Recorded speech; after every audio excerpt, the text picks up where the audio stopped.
Welcome to Franchise Empires, where aspiring entrepreneurs learn exactly what it takes to become a successful franchise owner, from one location to 10 and beyond. I'm the Wolf of Franchises. Hey everyone, it's the Wolf. Today in the show we have Andrew Garcia, a multi-unit franchise owner of ServPro and Ellie Mental Health. Prior to those two brands, he owned 7 locations of College Hunks hauling junk and had a successful exit near 2020. Andrew has experience with multiple franchise brands, and Ellie Mental Health in particular is one of the fastest growing franchises in America, so he gives us his take on why he bought in and why he thinks it could be one of the next big franchises. I think you'll enjoy this. The Wolf of Franchises is the CEO of Wolfpack Franchising, as well as a creator at Workweek Media.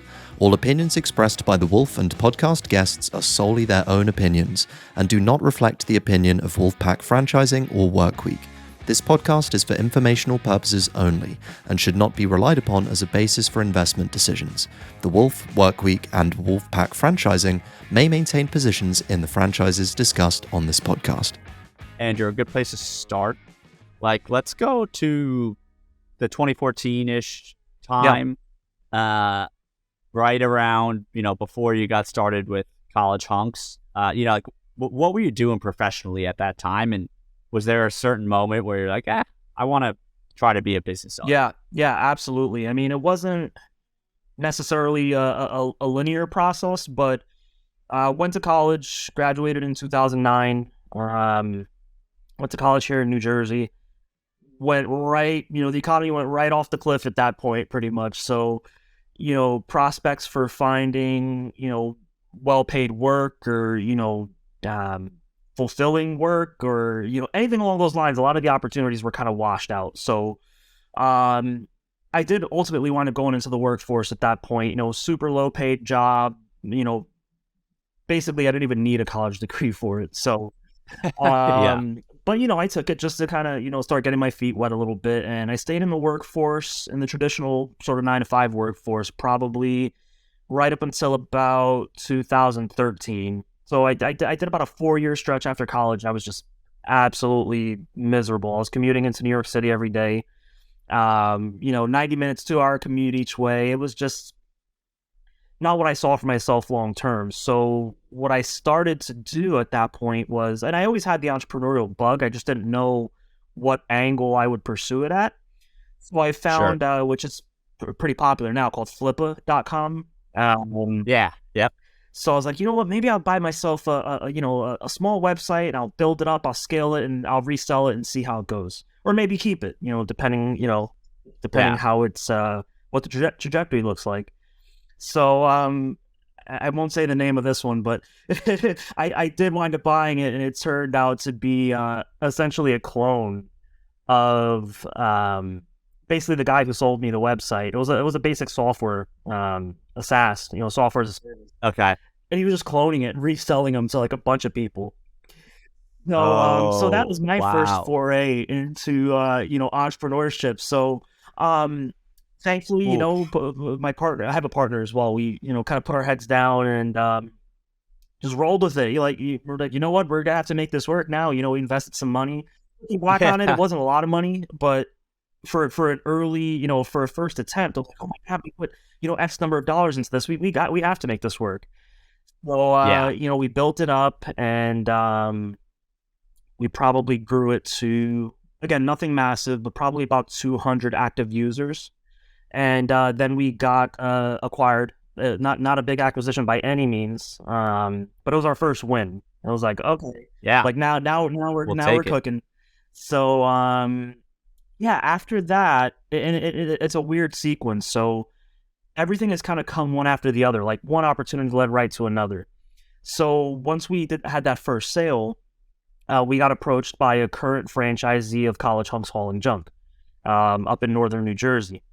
So I forget how I met him, but again, very happenstance. It wasn't anything planned. And so he reached out, again, forgot how I met him or how I even came in touch with him. But he's like, hey, I'm looking to sell, my 7 territories of College Hunks hauling junk. He's like, are you interested? I was like, yeah, of course I'm interested. But at that time, the money was it was big money for that time. So my partner and I were kind of like teetering. We're like, we're not sure if we should do this. But ultimately, we put together the money. We took the proceeds from the prior sale, rolled it right into that, got some SBA money. And that was the College Hunks story. We just kind of got thrown in. It was a resale, so it wasn't a brand new franchise, but it might as well have been brand new because so many things were not to code, not the way they should be, and we essentially had to rebuild from scratch.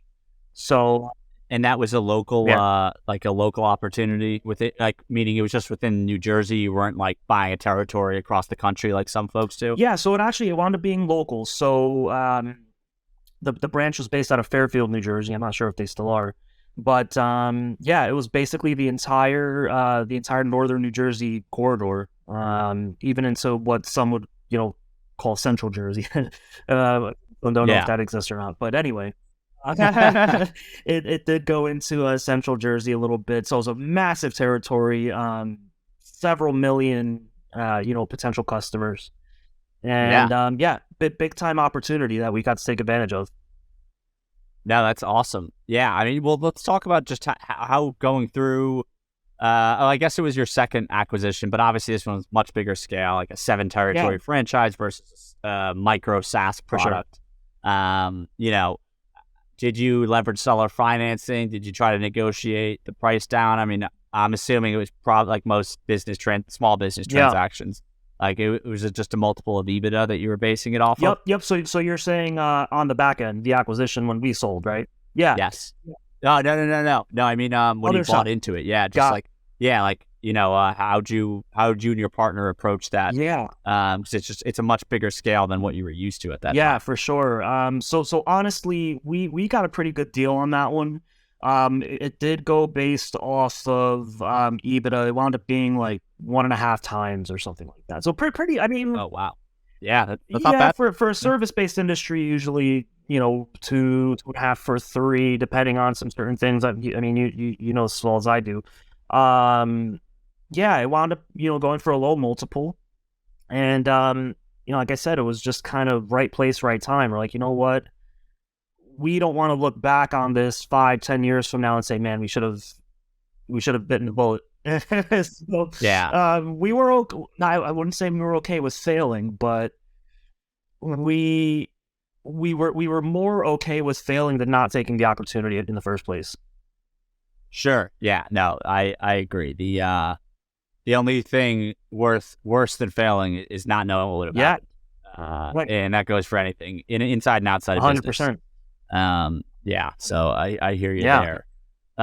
Well, fascinating. I mean, so College Hunks, right? Haul and junk. I mean, primarily for folks who don't know, moving and storage franchise, right? So you guys would go into people's houses, help them move, or just take away, basically things they were trying to get rid of. Yeah. Is that accurate enough? Or like, is there more in-depth services too? A little bit of all of that. So, it's kind of two separate businesses in a sense, where the one side is College Hunks moving, where, like you mentioned, we do moving and storage.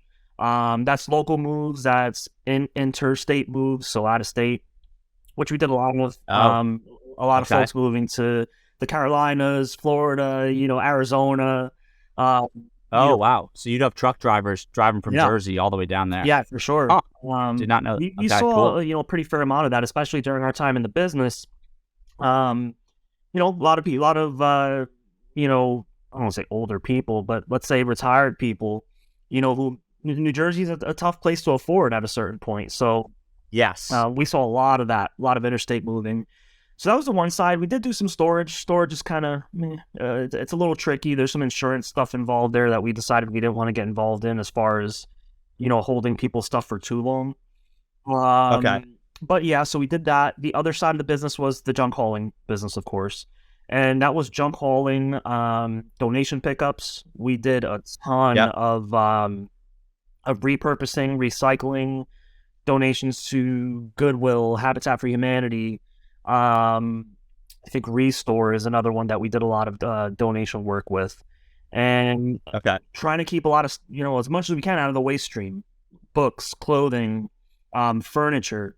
So that was a sort of small piece of the business that we were actually very passionate about because, we wanted to do it as environmentally, consciously as possible. So we put a lot of effort into that side of the business.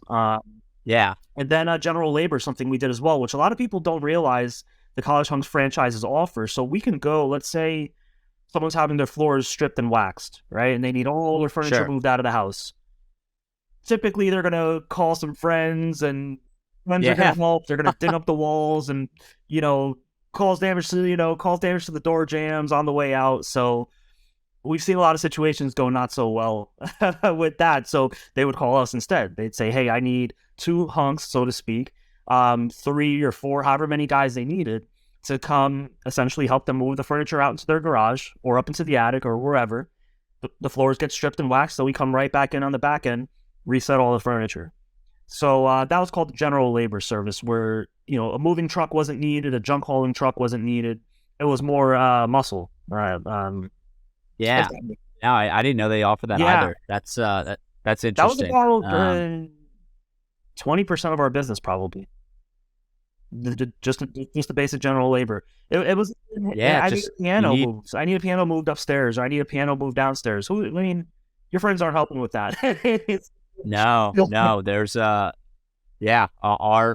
growing up as a kid, my family's go-to. We'd call one of our uncles. Right. It was just big, strong guy. Just could figure out how to move anything basically. And me and my brothers would be the other people doing it. We had some dicey calls moving big pieces of furniture upstairs. And looking back, it was probably not smart for us little kids to be helping, trying to save money. We'd actually get calls where people were halfway through trying to do it themselves, and something was stuck in a doorway, or it's the worst. The walls torn up. So, he rolled his ankle, or all kinds of crazy stories. So, it was. We did a lot of good work there. That's awesome. And so for a business like that, I'm actually pretty fascinated by it, because I've been kind of exploring this area where a lot of multi-unit franchise owners, they are typically in brick and mortar brands, the ones who scale to, 10, 20, 30, 40, 50 plus locations. But it's very rare to see a large multi-unit owner of like a service-oriented business like College Hunks, Haul and Junk. So, that you bought in from scratch, right? Jumping right into owning 7 territories, and now you're out the other side with an exit. Would you, I guess, did you try to scale to more locations? And if so, what happened? Yeah, we did not actually. So the 7 College Hunks territories were, in the grand scheme of things, looking at a population density perspective, was so massive that, and we kind of got grandfathered into that, to be honest. Like now, sort of in today's day and age, so to speak, they want you going deeper, not wider. So, they'll sell you 1, maybe 2 territories and say, okay, let's work this, let's build this, let's gain some saturation, and then let's talk. So we kind of, I wouldn't call it a loophole, but we got grandfathered into it. You got, little luck for sure. So the 7 territories were, even in the 4 or 5 years we were involved in the business, we were just touching the iceberg, tip of the iceberg. We had so much low hanging fruit that there was not even a need really to expand. Gotcha. Today, if we were still in that business, for 100%, we would got to Bucks County, maybe even to New York State. That would probably have been the most logical expansion. But yeah, we were busy bees with just 7 with the 7 territories. No, I'm sure. Yeah. Well, I guess what was the inspiration for selling? Obviously, I know you have a couple other franchises in the mix now, so maybe it was just them. But was there something else that you guys were like, this is great, but we want to do something else? Yeah, part of it was, honestly, and other entrepreneurs like you and I can, understand this. There was some burnout for sure, which was a good lesson. We had to learn how to, not that we didn't, but we had to learn how to delegate more and how to delegate more efficiently. So that was part of it. And then there were some kind of like regulatory hurdles here in the state of New Jersey that we're making the junk hauling side of the business very, very stringent, very difficult. And we thought to ourselves, okay, is this a battle we want to, we want to fight for another 4 or 5 years, 10 years? So it's a matter of kind of, hedging our bets and just saying, okay, this is, a regulatory landscape that we may not want to be a part of. And I'm sure it changes through every, regime. Every a new governor comes in, changes the rules a little bit, stuff like that. So, it was twofold. It was some of that, and also just combined with Burnout, really, kind of told us, hey, now it's time. Let's cash out. Let's really regroup, refocus, and see what else is out there. And that's pretty much exactly how it worked. And then the next opportunity, it's very odd, but the very next opportunity came right behind it. Basically, we thought that. Really, yeah. I was gonna ask, did you take like was there a long break or even like a vacation? What was the recharge process? It's pretty funny. So my partner and I, we told ourselves, let's take at least a year. I was like, damn right, let's take at least a year. Let's that sounds nice. Right. Let's take a vacation. Let's do this and that. Never happened. It just never happened. I want to say maybe 3 months after we sold, an acquaintance at the time of ours approached us, and he's now our partner as well.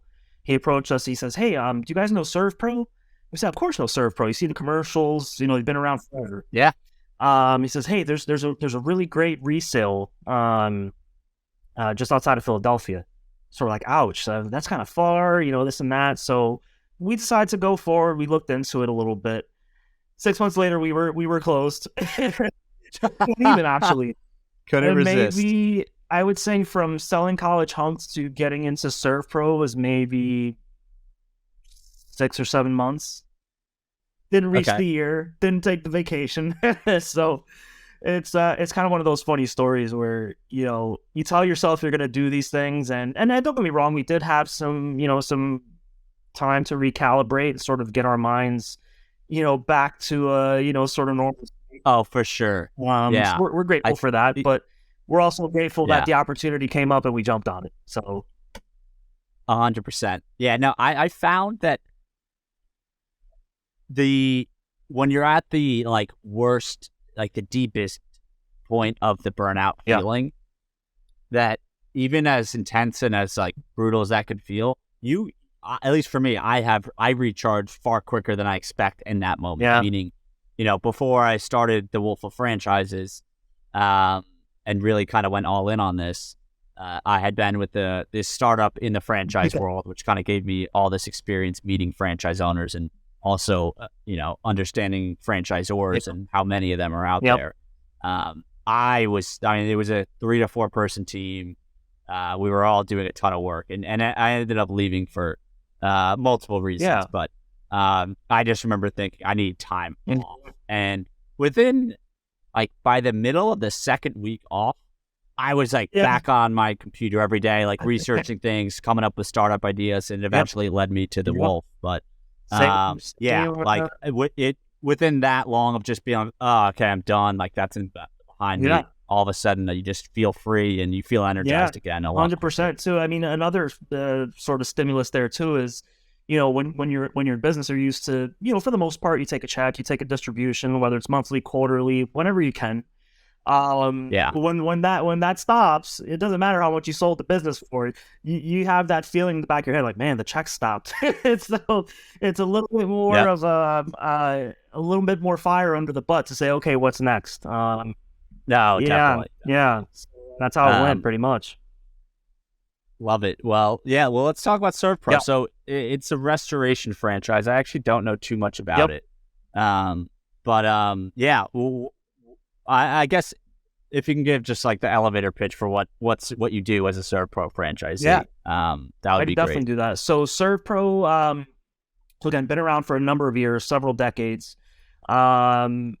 It's essentially evolved into, specifically in our franchise, and most franchises provide the same level of service and same, offerings. But for us, it's water and flood damage. Number one, that's probably our biggest line item. Mold remediation, fire and smoke. So anytime there's a fire, anytime there's a small kitchen fire, we go in and take care of that. So yeah, it's the reconstruction side is, let's say there's a kitchen fire, right? We can go in, get rid of the smoke damage, and then we go in and actually replace appliances, replace cabinets, replace flooring, and essentially the slogan is like it never even happened. The slogan is kind of, I love that. Kind of what we live by is, you have, God forbid, have a kitchen fire. When you get back in, it's going to be like it never even happened. So yeah, and we do some other things as well. We do some biohazard cleaning. So when COVID was at its worst, we were battling that from a cleaning perspective and sanitizing.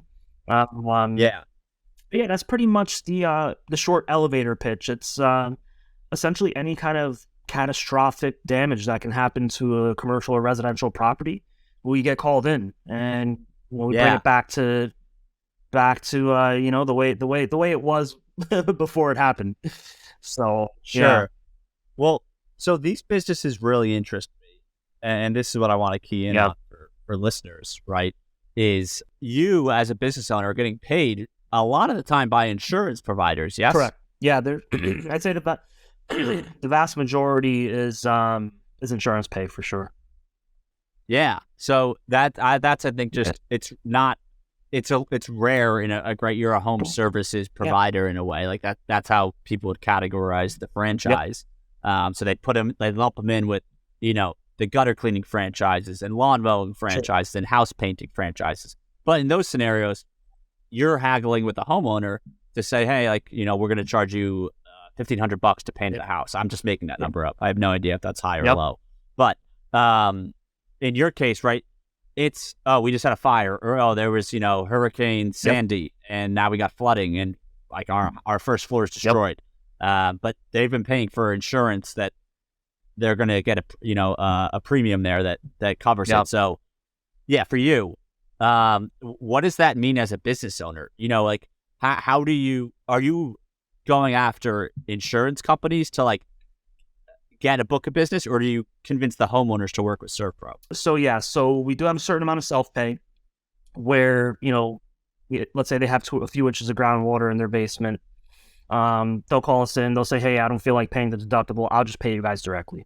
So we do have some of that. Yeah. And again, in that situation, they're not looking to haggle. They have a few inches of water in their basement. They just want it gone. They're not going to call the next guy. But yeah, the vast majority is insurance work. So it is nice, where, the emotion is taken out of it. Exactly. So that is a nice piece. Insurances can, be a pain in the butt on their own for sure. There's its own, certain set of challenges there. But yeah, for the most part, it does take out an element of stress for both us and the homeowner or the commercial landlord, where they have all this damage, and not only are they dealing with the physical and emotional piece of that, they're now having to, deal with the bill and, haggle with us on XYZ. So it's good in that sense. Yeah. And I'm also thinking it'd just be, for me, I've specifically tried to avoid any business where there's kind of like where my customer is at a point of pain and suffering, for like lack of a better way of explaining it. Like, I'm fascinated by it. I'm fascinated by a lot of things. That's why I like what I do, because I get to just talk to different business owners. But like psychology is really interesting, in the human brain, and like therapy. But that's right. Like now you're kind of like, you could, if you want to charge and be a capitalist, you can charge your clients more and more. But then it's like at the same time you're trying to help someone. So businesses like that. But there is a balance. Sure. Then there's the pharmaceutical industry, which I think everyone knows is a problem in America. But yeah, so that's interesting. But I guess, so let's say there's a hurricane, like, and I'm thinking of this, I know, we're both New Jersey natives. So the Jersey Shore back in the day from Hurricane Sandy got decimated and tons of houses were flooded. So is someone from ServPro, if like that house is your client, is someone from ServPro, and maybe it's you as the owner, are you kind of like assessing the damage with some representative from the insurance company, and then you guys kind of somewhat negotiate, like, okay, we're going to, like, this is going to cost X, like the homeowner's going to get X amount of dollars back. And then you're going to get paid this much based on. But, you know, I guess what I'm getting at is I could see an insurance company maybe underpaying you because you were maybe going to say, hey, this is going to cost me 3 to 7 or 9 days in labor, and you're only paying X amount. Like, that's not enough. Does that happen? It does happen, yeah, for sure. And to go back to the hurricane scenario, you know, we have special storm teams as well where they just focus basically solely on storm work. But you're going to see that more in, you know, the southern states, Florida, Georgia, the Carolinas, where they'll have a crew just go house to house basically, or commercial building to commercial building, set equipment, you know, get the situation stabilized, move on to the next one. And then the estimator comes in right behind them and takes care of all the, you know, the financial stuff. We don't do as much of that work, but, you know, to the other scenario, it definitely happens a lot when it depends on the insurance company you're dealing with, where, you know, you submit an invoice and they're trying to chop off multiple line items saying, you didn't need this, you didn't need that. However, we're following what's called IICRC guidelines. So the IICRC is basically the governing body, if you will, or the standards in the restoration industry, and says how each particular situation should be handled to be done properly. So it's a balancing act there where you're trying to do the work the proper way, you know, and do right by the customer, but also, you know, having your business hat on and say, okay, I can't take a bunch of lashings here, you know, that's by 1,000 cuts sort of situation where my bill went from 10,000 to 5,000. That is, you know, so while it sounds glamorous and it's good in a sense to be dealing with the insurance companies, because again, it gets rid of that emotional baggage to a degree. But that is the challenge, is, you know, and it's not across the whole insurance industry. There's certain carriers that are going to be, you know, more amenable than others, but it's definitely something you got to be mindful of, because your profitability can get away from you quickly if you don't have a little bit of pushback. Or negotiating skills, so to speak. No, for sure. Completely agree. Yeah, wow. That's it's so interesting. It's such a different dynamic that introduces. It is. Yeah. Well, so you've been in that business for a few years now, and I know also that you've purchased a territory of a separate brand for Ellie Mental Health. Which, for folks who maybe don't know, if you subscribe to the Wolf Report newsletter, you probably saw it covered in the last few months. But I mean, that franchise has taken off and sold hundreds and hundreds of units. So fast-growing brand. From your perspective, as you know, you've seen a few brands and owned a few brands prior to that already. So, you know, what excited you about the brand to the point where you're like, let's become multi-brand franchise owners? Yeah, that's a great question. So honestly, we were not actively looking at that point for, you know, a new opportunity. We said, we'll keep on ServPro, keep building that. But we were looking for an opportunity a timely opportunity to really make a positive impact on our communities.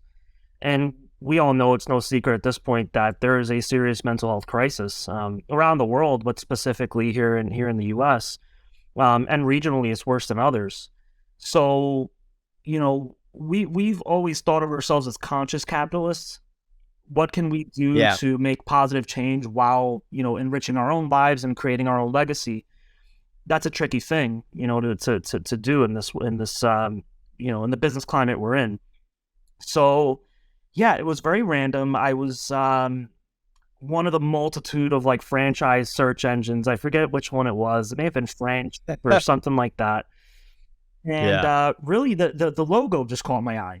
It was a really cool logo with the 2 elephants. I was like, oh, interesting. It just looked fresh. I was like, oh, what is that? Yeah. Then I saw Ellie Mental Health. I was like, well, wait a minute. You typically don't think franchising and mental health in the same. Usually they're not spoken in the same sentence. It just doesn't make sense. Because typically you're going to see the really big players like Gen Psych or some of these other, you know, regional or national players, and then you're going to have your standard, you know, solo practitioner who has a small practice. There wasn't really anything in the middle. So sure enough, started doing my research, found out it was a franchise model, which again took a little bit of getting used to, because when you think of franchising, you think of, the restaurant industry or quick service restaurants, service businesses to a little bit of a lesser degree. So yeah, we did our due diligence. We talked to all the folks over there at Ellie Corporate in Minnesota. We did our Discovery Day visit, and beyond the desire to make positive impact and positive change in our communities, the Ellie team there in Minnesota was really what kind of got us over the edge. There was just an integrity and an authenticity that we hadn't seen in other franchises that we had explored in the past, and really, again, just a passion for the mission. So almost everyone there at Ellie Corporate comes from a therapist background, a clinical background. So wow, that's a vote of confidence too, because you say, okay, 99% of folks in the organization have lived this, have been through this, have done this hard work, and now there's an opportunity for people like me and my partner who are not clinicians to say, okay, we can partake in their mission, here locally in New Jersey, and really take it to scale and say, okay, now this opportunity to affect the mental health in a positive way in our community would have never existed without this model. So, it felt right. It felt good. The timing was right, as I mentioned before, with the current crisis, especially in the adolescent community. So being able to not only, build a business, have a great partner at Ellie Corporate or Ellie headquarters in Minnesota, it's an opportunity to, join forces and, again, really, make a strong impact, and not just our local community, but even beyond that, because mental health data, it affects generations and it affects, beyond borders. So it's exciting in that regard. We're very, very, again, pleased with the concept and the people and the outlook. It's awesome. Yeah. No, that's great to hear. Obviously from like a franchise perspective, it's been on my radar for a little while. So that's interesting. You're the first owner of one that I've spoken to. Yeah. From a model, like for you as right, you're not a therapist. Right. I think this would be interesting for people to hear, because there's tons of franchises out there that maybe require a certain set of skilled labor or even licensed labor, let's call it. The Joint Chiropractic, if folks have heard of them, you do not have to be a chiropractor to own that. Right. There are vet clinics, for dogs and cats, where you do not have to be a veterinarian to own them. Right. And, Ellie's the same way. You don't have to be a therapist, right, to own the business. Right. So is there any nuance, that you've noticed with that so far? And I guess, because you very much so depend on a therapist for you to be in business. So what was that process like? Kind of, I'm sure there's therapists who they prefer their own independent practice and all that. Is there a value add there where you say, hey, if you're a therapist under Ellie, maybe I'm going to guess, right, if I was doing this, that you guys provide the tech, you do all the marketing, you do everything that maybe a therapist wouldn't want to do as a business owner, hopefully for them, is what I'd guess. Yeah. Is that kind That's of it? 100% correct. So there is some nuance there. Yeah.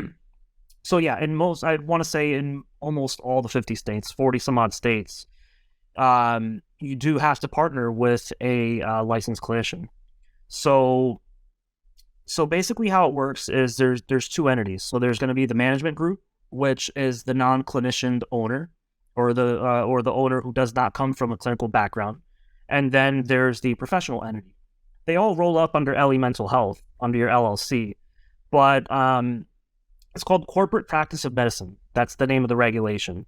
So, and it's in 40 or 45 states and it's a good thing. It basically, it eliminates, profiteering and, poor business practices, because the patient, their health comes first.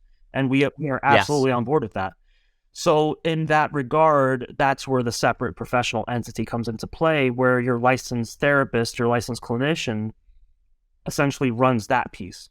So you made a point earlier where it's a very, very important piece of the business is to find not only a qualified clinician, but one that you trust and can build a rapport with, because it's such a crucial part of the business that if you don't take those initial due diligence steps to find that right person, your business could be in jeopardy from day one. So, it is extremely important and imperative that not only do you interview the person, but you build a trust level with that person, because they are ultimately at the lead of the clinical arm of the business. That's the nuance there. And as far as why a therapist would want to work with Ellie Mental Health, it's exactly what you mentioned. It's the resources that the management entity can provide. So we're Garcia Management Group, right? Just to use that name. We provide all the marketing, the human resources, the technology, the infrastructure, payroll, community outreach, anything non-clinical, that's us. And the clinical arm is the therapist. So it's essentially it's kind of a marriage of sorts too, where we both rely on each other for this thing to progress forward. And I found that unique too, because in other models, your labor force is very important, but you can change. You can hire a new manager. You can hire a new ops person. You can hire a new HR person relatively quickly. But rebuilding a new relationship with a licensed clinician to take over if something didn't work out, that's a bit harder. Because again, you have to build that rapport and make sure that the person you're ultimately partnering with, because it is a partnership to a degree, you need to be damn sure that you're going to have a nice long ride together, and one that's again, there's integrity and trust and transparency there. That's going to be the most important piece, even beyond their experience to a degree. I would say anyway. 100%. No, I agree. It's it's a people business, 100%. Yep. And like most are. Yeah. I mean, that's exciting. So, I mean, I guess just kind of in wrapping up here, I mean, so you own 2 ServPro territories still. Yep. I know you said that the first Ellie Mental Health clinic set to open later this year. Yep. So, June. June? Okay, beautiful. Yeah. So long term, what's your goal here? Do you think, you've had a few experiences under your belt, so now to me, it's like I'd say, you're in like phase 3, which is pretty awesome.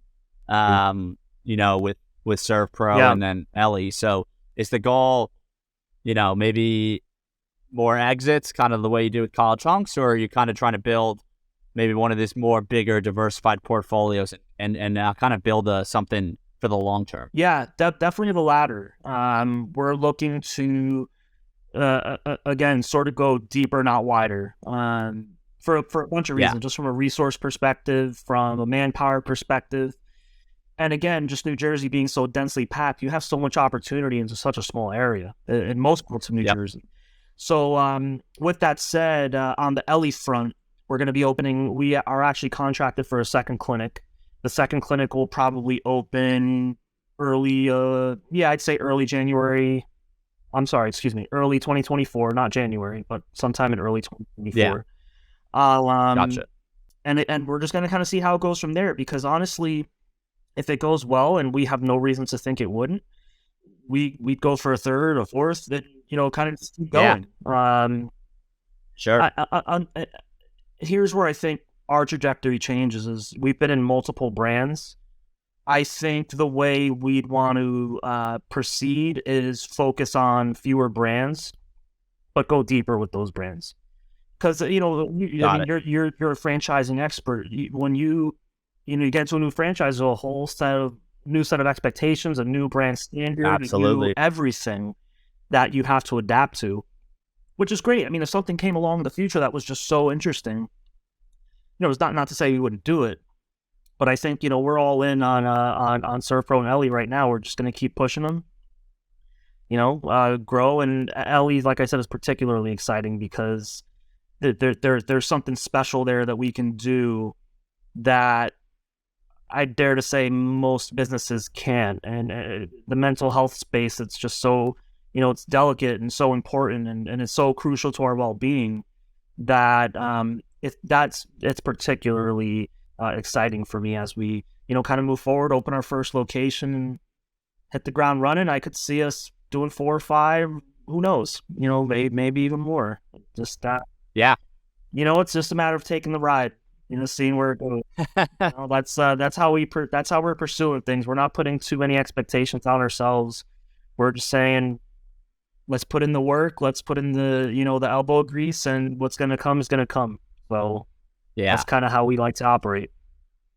I like it. That's a good mentality. Yeah. Well, it's super exciting. I mean, sounds like, you could be in for a great ride with that brand, and I hope so, because I love the mission that they have as Likewise. Well. So, yeah. Well, look, Andrew, this has been a lot of fun. Is there anywhere online where people want to follow you personally, or just even kind of all your business and franchises? Yeah. Any good spots online that they can kind of check out? Yeah, best spot is just give our website, skyvisionventures.com. That has all the information on me, my partners, kind of what we're up to, what we stand for. And sort of our roadmap for the future. So I'd say that's probably the best spot to learn a little more. And, we're open book. We always love talking to, other entrepreneurs, other business owners, other folks that are in the same battle, in the same trenches, so to speak. So we'd love to connect with anyone and everyone. Love it.